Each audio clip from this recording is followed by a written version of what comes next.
Right, so as promised, I said I would go through a few past paper questions. These past paper questions are from the older papers.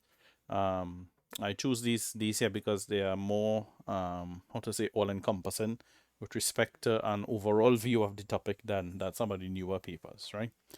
Of course, and it also opens up the opportunity for you to practice with the newer papers yourself, right?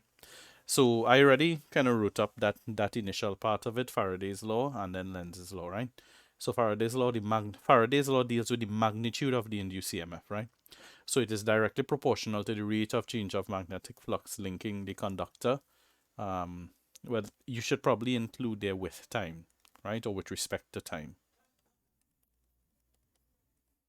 right? So the time rate of change. Lenz's law, when the magnetic flux linking a conductor changes, or is changing, right? To give the correct idea. Remember, I mentioned already well, this was in the video I sent, right? Is not a before and after thing. It is while it is changing. So when the magnetic flux link in a conductor is changing, the induced EMF is such that it opposes the change in magnetic flux, right? And then here in part B now, giving an example, explain how Lenz's law can be considered as an application of the law of conservation of energy, right? So of course, you have to center it around the energy considerations. Now, in fact, Lenz's law is actually best explained with reference to Newton's third law, but they are specifying here law of conservation of energy. So what you have to look at is you have to look at the work that you do, basically the work that you put into the system, and then now the energy that the system will thereby gain in order to do work itself, right? Now, whenever you supply energy to a system, right, or even if a system is able to have some steady input of energy, the system, the device, component, whatever it is, be it mechanical, electrical, whatever it is, cannot now in turn do work to that same extent, right? The work is always done to a lesser extent, right? That's one of the principles of physics. That is actually one of the applications of the second law of thermodynamics, which we're not here to discuss right now. Now, so when you induce this EMF, right, you do work on the conductor, or you do work in such a way that will cause the magnetic flux to change, right? So the energy input, so to speak, is the work that is done to bring about that change in magnetic flux, right? So the work there that is done shows up as electrical energy in the form of the EMF or in the form of the induced current, right? Now, let's hypothetically say you have an induced current, right? So that induced current now creates an induced magnetic field. So you could say, and I explained this already in the video, you could either talk about an induced EMF or you could talk about an induced current. When you have an induced current, you have an induced magnetic field, and the polarity of that magnetic field is opposite to the change in the magnetic flux that that causes it to exist in the first place, right? Now, if let's say the induced EMF was such that it was not opposing the change, right? So, what do we mean by not opposing? We could say helping or assisting the change. So if you're not opposing it, then it will be created in such a way that it is assisting the change, helping it out. So if you move the conductor, and Lenz's law were not how it is, it would be then the magnetic field you create is now helping you do the work input that you are doing, right? So therefore then, if it is helping you, if you want to keep the conductor moving, you actually don't need to do anything, because now the magnetic field that you have induced is now moving the conductor itself, right? Well, I mean, that's all well and good. You input energy, or you input work, the system gains energy, so to speak, right? Of course, loses it from somewhere else. So the system gains energy, and then it could now itself do work, right? So then now you could stop moving the conductor yourself. The induced EMF or the induced current is doing the work for you, right? So now we have a situation where that induced EMF or that induced current is moving a conductor. So if it has to continue moving the conductor, because the conductor would be at rest if if there is no other impetus. So it is now doing work to move the conductor. So you put in work to create it, and now you have a situation where it is sustaining the motion of that conductor. You don't need to do anything because it is assisting you, right? So for it to continue doing that, the conductor will continue moving then. But for the conductor to continue moving, you need to have what? A source of electrical energy. Where is that electrical energy coming from then? Right? So there's some unexplained energy that is appearing in that system. They obviously that cannot happen. That breaks the law of conservation of energy. Right? So that is the angle with which you could explain Lenz's law in terms of the energy consideration, looking at what would happen if the EMF was induced opposite to what Lenz's law is explaining, right? So we'll say that if the induced EMF, we have to transfer it in this space here, right? Well, sadly, only 2 marks offered, right? If the induced EMF was not opposing the change in magnetic flux, change in flux, we can leave out the word magnetic because we were in the the context of a magnetic discussion, right? Was not opposing the change in flux, then it would assist that change, right? Thus, a work input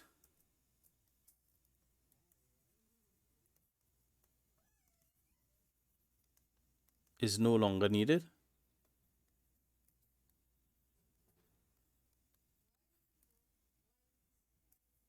So, thus, a work input is no longer needed, but this means that the induced EMF needs, or has, I should say, has a source of electrical energy, right? Which is not possible.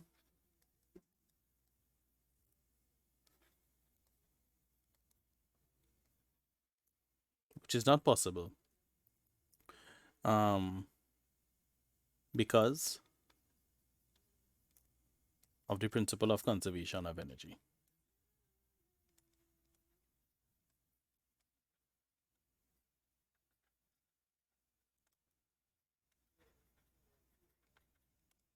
Good. So that is probably the one of the forms of the explanation you could give, looking at the energy considerations within that system if Lenz's law were not how it was. Right now, first of all, again, as I always say, Lenz's law explains what happens. It doesn't. Lenz, that scientist, didn't create this situation. He just simply explained the phenomenon, right? It could be explained in terms of a few different things, possibly more strongly with Newton's third law than the energy consideration, but the energy consideration actually does help to explain why it can't be in such a way that it is not opposing. It has to oppose, right? So that's that for that one there, right? Now we'll talk about so now we're going to actually quantify, do some working and so on the right hand side. So a flat coil of wire consisting of 500 circular loops. So that is N there. So this is number of loops. This is radius here. Placed between the poles of a large electromagnet so that the plane of the coil is perpendicular, right? So there's no sine or cosine. Well, I mean, there is sine within it is just sine 90 is 1, right? Is uniform to a magnetic field of 0.15 Tesla. So that's your B there. Calculate the magnetic flux through each turn of the coil. Each turn of the coil. So here we are not actually going to multiply by N itself, right? So it would be to each turn of the coil, it will be phi is equal to BE through each turn, right? So this will be 0.15 Tesla multiplied by the area, and the area, of course, well, I mean pi r squared, right? So this is pi by 0.02 square meters, right? And you work on that and you will be able to get your value of your value of magnetic flux density, right? I actually didn't, when I was doing the question, I didn't complete this calculation myself. So let me complete it very quickly. 0.15 by pi by 0.02 squared, right?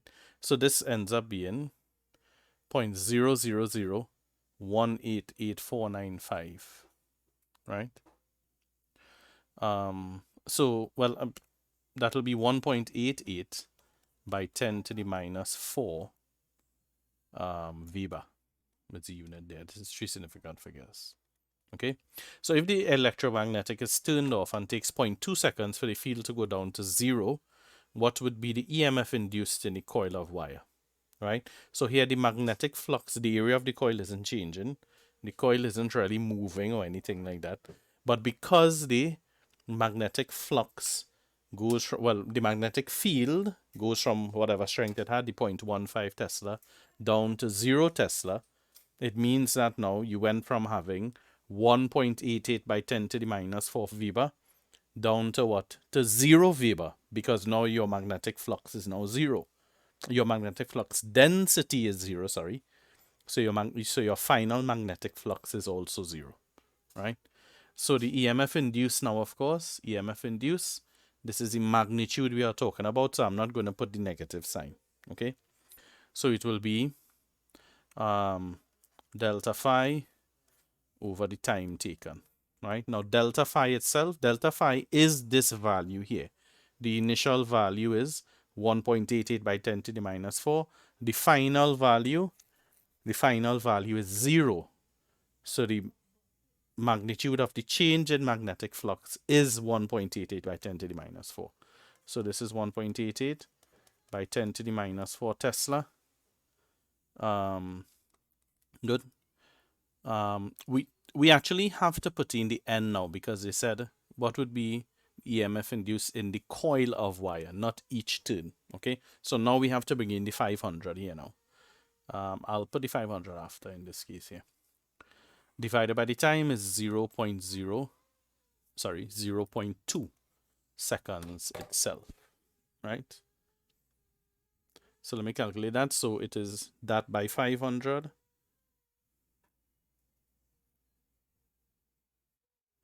and then divided by 0.2, right? So that is 0.47.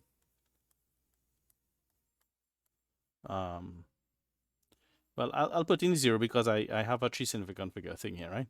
So 0.470 volt will be that answer there. Simple calculation, really and truly. So we didn't use NBA here because they wanted each turn of the coil.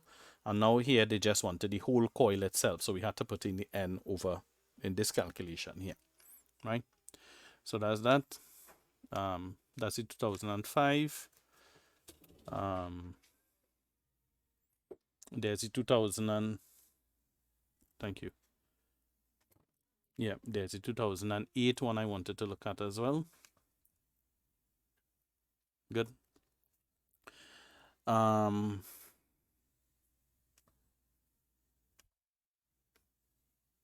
Right. So here now they said figure 1 shows a coil with 16 turns, which is wound on top of a solenoid with a cross-sectional area of 50 square centimeters. An AC current through the solenoid produces a peak magnetic field of 7.5 millitesla which is changing at a rate of 500 hertz, right? Now, we didn't really do AC itself as yet, alternating current as yet, because that is really module 2. Okay, calculate the maximum value of the total flux linkage. Total, so they made sure there to indicate they want the total flux linkage through the 16-turn coil, right? So the area of the solenoid and the area of the coil in this case is the same thing, because you could only really do the question if you make that assumption, right? So these turns that they have here, that is the coil that is wound around the solenoid. So they are not showing the turns of the solenoid itself, right? Now that solenoid is not powered by any external thing. The EMF is induced in the solenoid itself, right? Right, which is what they are saying here, right? Anyway, so they want now the maximum value of the total flux linkage. So in this case here, we'll have to say phi is equal to NBA. Each turn is BA. So you have N turns, it'll be NBA, right? So it is 500. Sorry, where did I get 500? It's 16 by, they gave you the area, so there's nothing to calculate there really. I'm sorry, the flux density will come now. The flux density is 7.5 millitesla. And then area now is 50 centimeters squared. So that's 50 by 10 to the minus 4, right? Centimeters squared, right?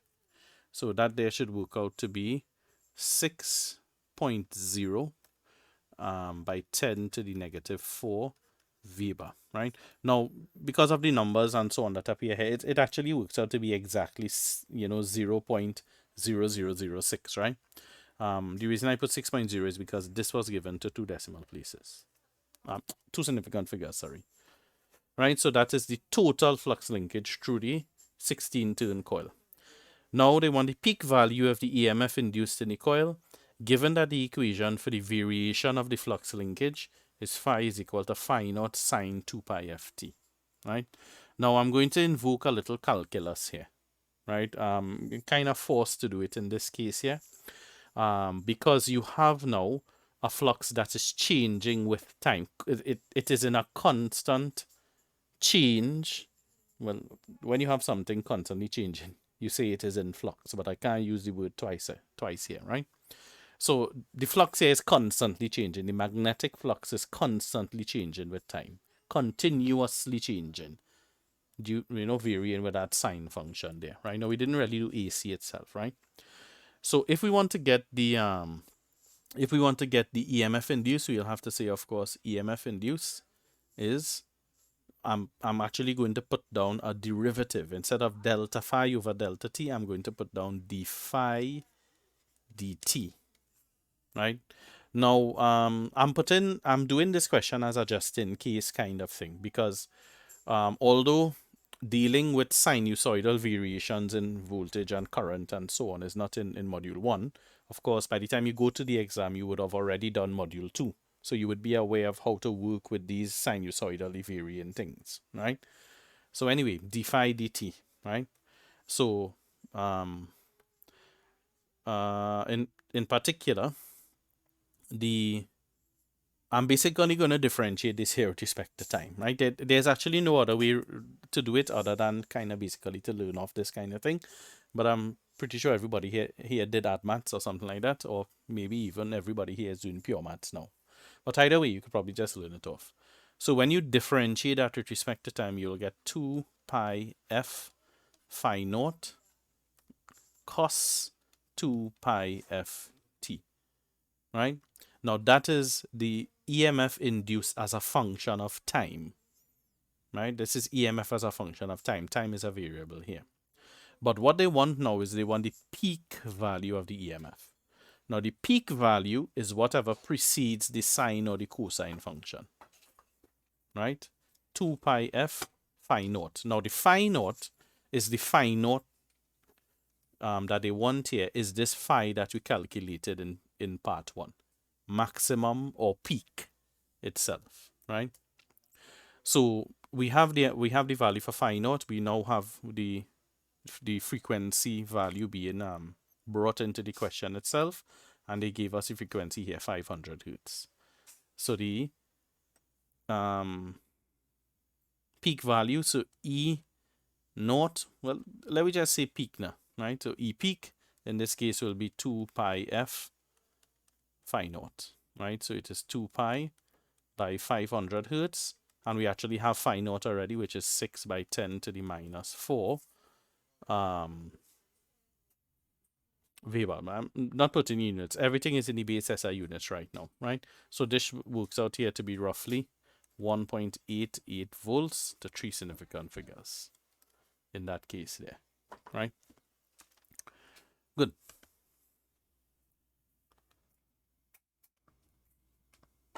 Right, so let's go and look at what is going on the right hand side here, right? Now again, these graphs of voltage, sinusoidal variation of voltage, we didn't discuss it as yet, but still, I mean, we could go on and look at it, right? I know you all know or should know at least enough about the sine and cosine graphs, and even if you didn't know it, you could still follow along with me here, right?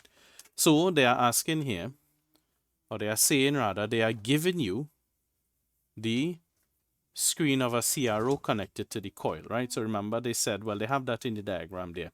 The CRO is connected to the solenoid, right? So the CRO is used to detect the current. It is really the EMF, okay? That is detected across the that is induced across the solenoid itself, right? So that there is basically a graph of the induced EMF, right? Or even if you say it is the induced current, it'll actually have the same shape, right? So they say show on this figure below here the CRO trace you would expect if the number of turns around the solenoid was increased to 32, right? Now, if you kind of look back at what we did there, this here is where we use the number of turns on the coil. So if this here switched to 32 now, it means that this value will double. So you are doubling the number of turns. So you have double the flux linking with that, with the entire coil, right? So you now have 32 turns, so you are doubling the flux. Remember, you have flux intercepting with each turn of that coil. So that's why I have to multiply there by 16. And in this case here, if you double it, it will become multiplied by 32. Okay?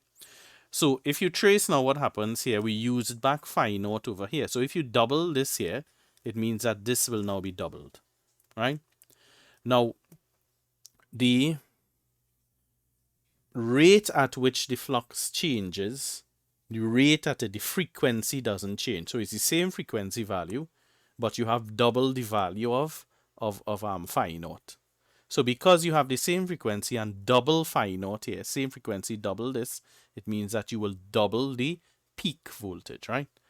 So this here is basically like a time axis, let's say, and then this here is like a voltage axis itself. So because the frequency doesn't change, basically the wavelength of this here isn't going to change, but the peak itself will now grow to double the original height, right? So instead of the peak being 1 block, the peak will now be 2 blocks. So let's start from here. So it will still go one cycle, well, half a cycle will still go across 1, 2, 3, 4 blocks, right? So 1, 2, 3, 4 blocks down the road, we will start off at the same horizontal level and end back up here. But except we have to grow to a height now of 2. So it's going to go like that,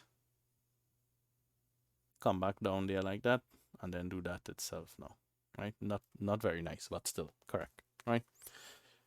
So you will just, you aren't going to change the frequency of the induced EMF because you aren't changing the frequency of the current or of the magnetic field that is creating the induced EMF.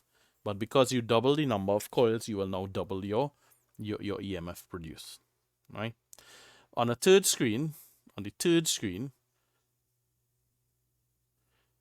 show the effect of change in the frequency to 1000 hertz while all other factors remain constant, right?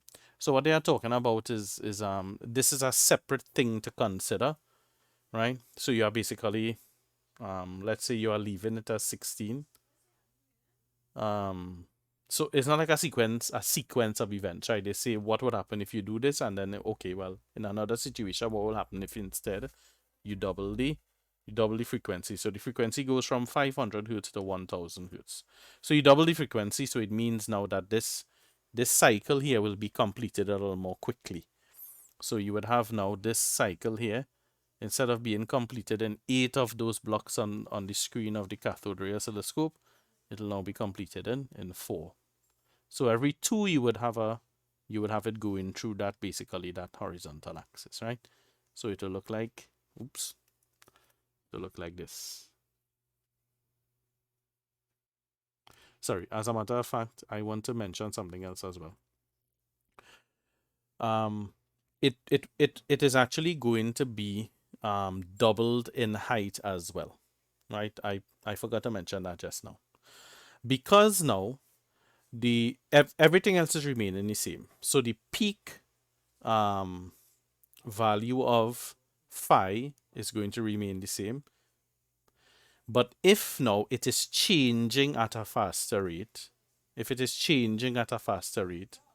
the rate of change of magnetic flux is what determines your, well, sorry, it doesn't determine. The rate of change of magnetic flux is the magnitude of the EMF.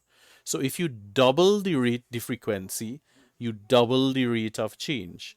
And if you double the rate of change, you therefore double the EMF induced, right? So it will go through the cycle in half the time it was going through the cycle again.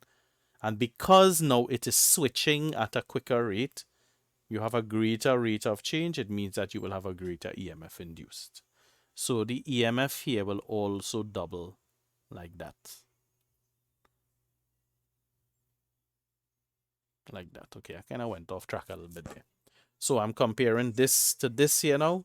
Double the height, double the frequency. That is double the height and half the periodic time. Okay. All right, there's one more here. Now, I actually wasn't going to do this question. This one is a late addition, right? Now, this here it is kind of on the syllabus, but it is mentioned within the list of suggested practical activities. Right now, obviously, we don't have this kind of equipment in the lab itself. So what this is basically about, you have an iron core. Did they mention all of that there? Yes, you have an iron core and you have a solenoid with a large number of turns. And what you are doing is you are supplying an alternating current, so a current that switches direction periodically into the coil, into the solenoid here. So this is the solenoid itself. Okay, I think I have something on the next page. Good. So because now you have a solenoid and the solenoid has an iron core that is a ferromagnetic core, it has a high value of permeability. It means now that the magnetic field created in the solenoid is going to be extremely large. All right. So what you have is you have a metal ring that is placed around, well, the core of the solenoid is either it projects or they have something magnetically linked to it. Right now, you notice now this is the core itself. This is like just like some kind of some kind of protruding part of it, right? Now, what you are able to do, this is a metal ring that you could place over that there itself, right? So this metal ring is not electrically connected to the wires that are going around this coil here itself, right? So because now you put an alternating current into that solenoid, well, a current in the solenoid is going to create a magnetic field, right? But because now it's an alternating current, it is creating a magnetic field that is changing with time. So of course, the flux in this core here is changing with time.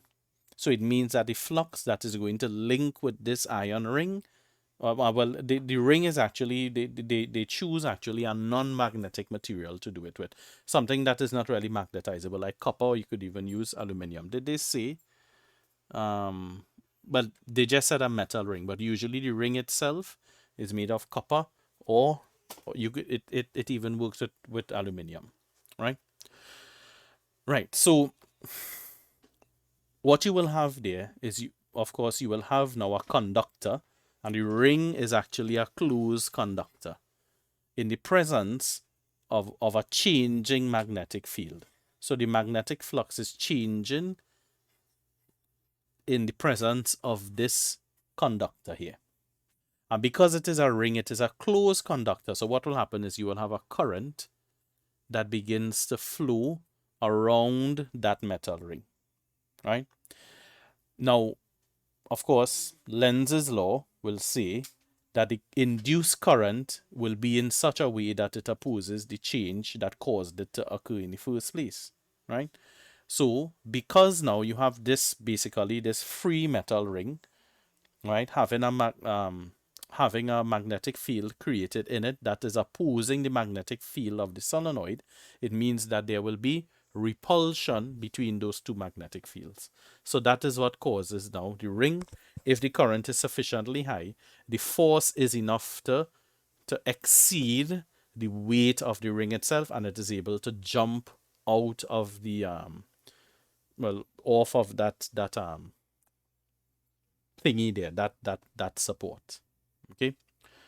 So that kind of basically explains why the ring jumps into the air, right?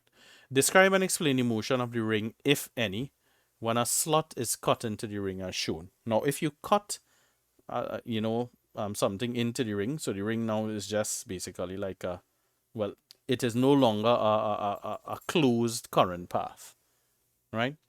So because now you don't have a closed current path there, you don't have a magnetic field created in this ring itself. Remember, I mentioned already that you create an EMF, yes, according to Faraday's and Lenz's and so on, but you only create a current if there is a closed path for that current to flow.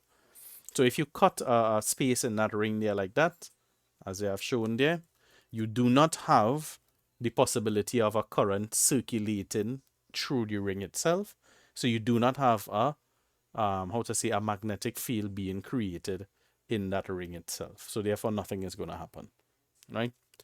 So let me try to kind of put that into words here. It wasn't structured. This is from the extended response paper. So I'm actually going to leave out part A, define magnetic flux and state Lenz's law. I kind of boring now, right? 2008. This is paper 2, question 4. Part B. And then explain why the ring jumps into the air. So the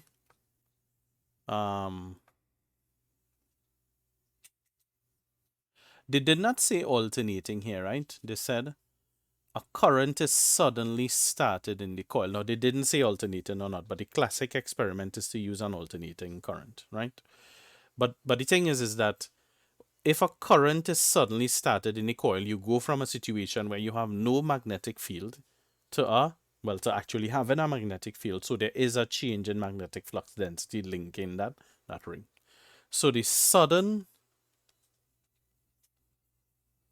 flow of current in the solenoid creates a change in magnetic flux. Creates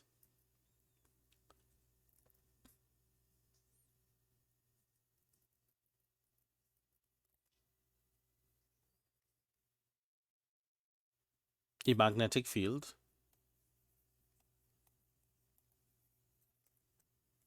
in the core of the solenoid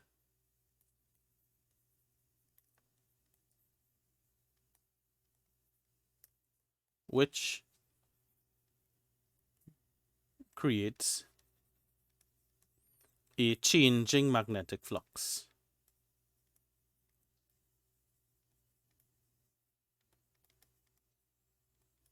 Right? In this case here, from 0 when there's no current to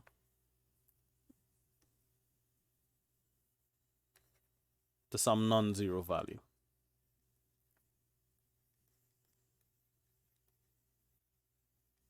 Right? So you have a magnetic field appearing, and that magnetic field now, of course, there would be a flux linking that ring. So you went from having zero flux to having some amount of flux, right? So that is a change in magnetic flux, right? So it creates a changing magnetic flux, which links the metal ring and induces an EMF in it, in the ring, right? I don't know what symbol is that I wrote there.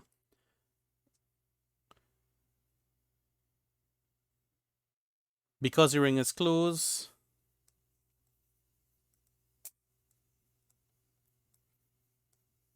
right? A current circulates in the ring, which, via Lenz's law,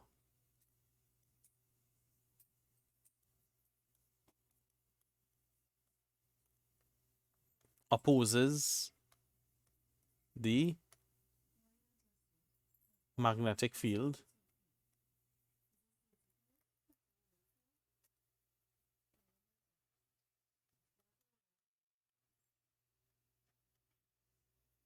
which opposes the magnetic field of the solenoid, right? This repulsion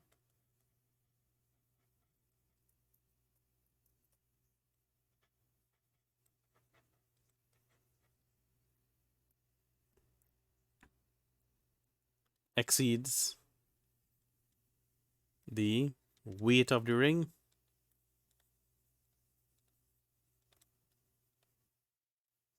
thus causing an upward acceleration.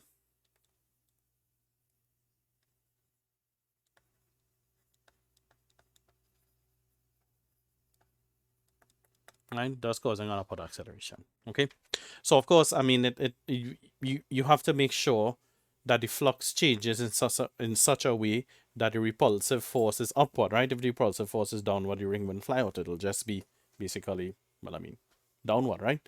So you have to make sure in this experiment here that the solenoid is arranged in such a way that for the experiment to be successful and for the ring to actually fly out, the solenoid has to be arranged in such a way that when it repels the magnetic field of the ring, it repels it in such a way that it opposes the direction of the weight, which is downward, right?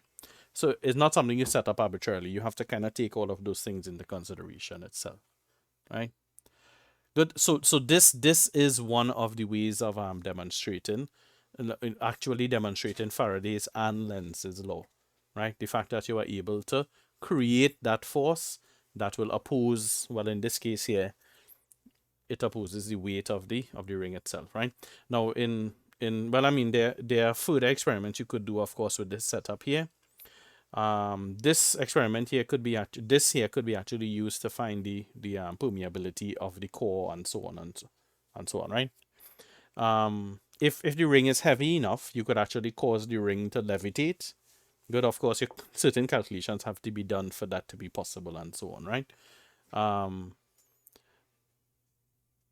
It's possible too. You could have, for example, you could put two rings and cause one ring to remain stationary and the bottom ring to reach up and how to say, bounce into the ring that's above it and so on. You could do a lot of things with this experiment itself, right? If you go on YouTube, of course, there are a lot of videos with this particular experiment, right? So part 2, describe and explain the motion of the ring when a slot is cut into the ring. So if a slot is cut into the ring,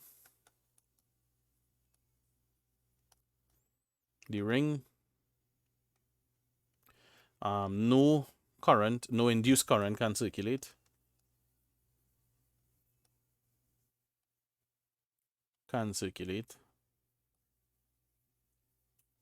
Right? Thereby, kind of old time word is that. As such, no repulsion or no induced magnetic field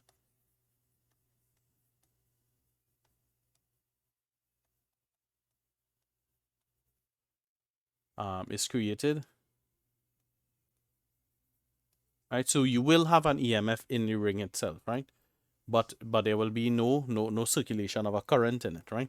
So no induced magnetic field is created, and the ring does not move, right? Now, I mean, we could talk about precautions and so on in this experiment itself, right?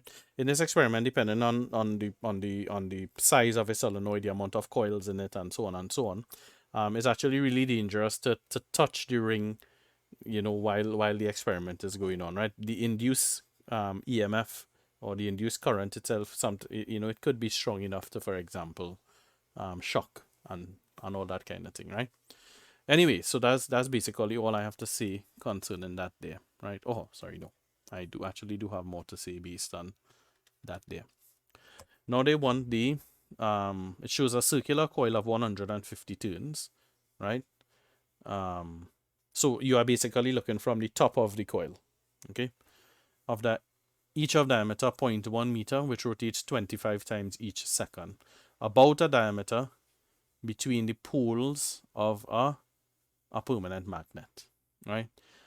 The magnet produces a uniform magnetic field of flux density. So at T equals 0, the coil is in that position. Calculate the total magnetic flux through the coil at time T equals 0, right? So in this case here, the magnetic field lines are in this direction, of course, like that, uniform magnetic field like that.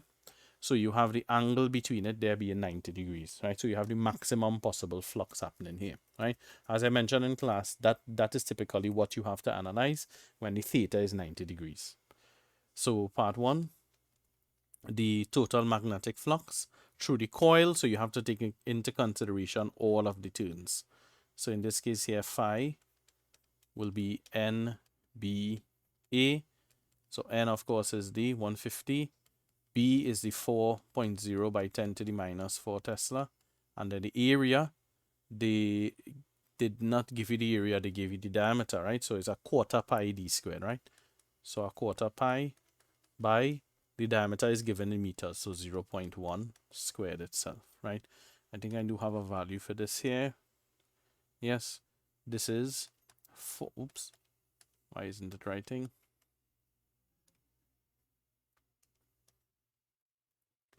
Yeah, 4.71 by 10 to the minus 4 Weber, right?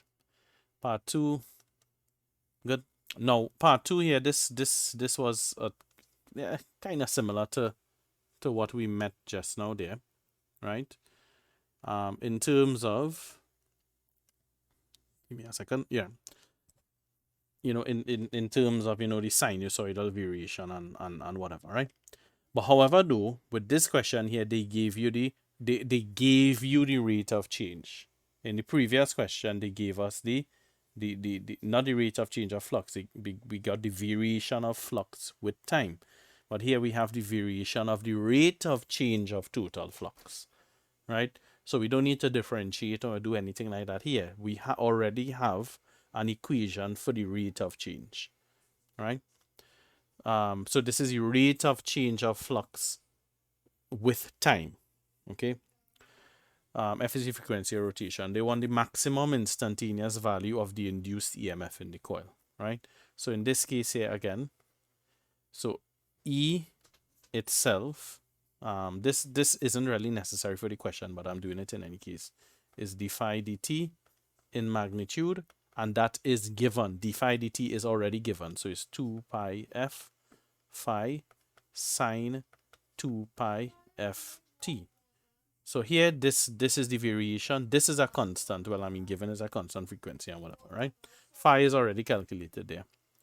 So this is, so E, let's say max, E max is the 2 pi f phi, kind of like what we did before, right? So 2 pi by was the frequency, 25 by the value of phi that is given there, 4.71 by 10 to the minus 4. Right, everything is in the base SI unit, so we'll definitely get volts, right, immediately. So that value works out to be 7.40 by 10 to the minus 2. This is three significant figures, right? Yeah. This here is also three significant figures, right? And if I forgot it anywhere else, well, of course, they will fix that. Part B, okay, part B is not on the unit one, right? They shifted it out. RMS is I mean, we did some RMS in unit one, but this is something completely different, right? RMS value of the EMF induced in the coil. So E RMS is this is a formula, we didn't really do it as yet. Is E peak or E max, if you like, divided by root 2. Okay, so I'm going to take the 7.40 by 10 to the minus 2 and divided by, well, volts that is, and divided by root 2, right? The details of that we'll explain when we actually get into alternating current and so on in module 2. So this works out to be 5 point something, if I remember correctly, 5.23 by 10 to the minus 2. 5.23 by 10 to the minus 2, right? Very quick, handy way of doing it. Root 2 is roughly 1.4, so you're basically dividing it by like 1.4 is good enough. Or 1.41 if you want to be three significant figures. So they asked another question here now. They said, they want to know if the coil were fixed and the magnet were rotated in the same rate in the same direction, right? So the coil with the magnet stationary is going clockwise, right? According to that there. But now if you keep the coil and you move the field clockwise, they want to know what's going to happen, right? What difference would this make to the induced EMF? Now, when they say rotated at the same rate, they mean rotated with the same frequency, that is the same angular velocity and so on. So, because it's the same size coil and the same frequency, the induced EMF is going to be the same in magnitude, right? Again, this is basically how you get the induced EMF in these kind of situations here. So if this is the same because it's the same coil, then the induced EMF in magnitude is going to be the same, right? I think though that they would want you to talk about the probably the direction of the EMF induced, right? Now the EMF now induced, if you think about it, let's say from the coil's perspective, right? Now if you are, let's say you are on the coil, right? Then if the coil is moving clockwise, then from the point of view of the coil, right, the magnet is actually going anti-clockwise. Okay, I hope I'm making sense, right? So if the coil is moving clockwise, from the coil's point of view, the magnetic field is going anti-clockwise. Okay, now if I keep the coil stationary, so the coil is stationary, we're still talking about the point of view of the coil, and I rotate. Now I'm talking about rotating the field clockwise, right? So that is in the opposite sense to before. So if you, and we are talking about from the perspective of of somebody who is, let's say, on the coil observing out of it, right? So if you rotate the coil clockwise, with respect to the coil, the magnetic field is going anti-clockwise. Okay? But now if you keep the coil constant and you move the field clockwise, that is an opposite scenario. That is an opposite change in flux compared to before. Right? So in this case here now, because I already mentioned, because of this is the same rate and so on, the EMF, the magnitude of the EMF will be the same. So the magnitude of the induced EMF is the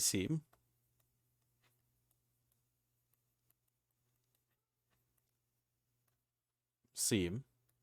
But the direction is opposite to the previous situation. Right? Is opposite to the previous whatever, right? Because again, if you are moving the coil clockwise, from the point of view of the coil, the field is actually rotated in the opposite direction, right? Yeah. So those are two opposite changes of magnetic flux that are taking place there. But because the rate of change of magnetic flux is the same, you're going to have the same magnitude. But because the direction of the rate of change is now opposite, you will have an opposite polarity, an opposite induced EMF, right? So that's all I have to say about that.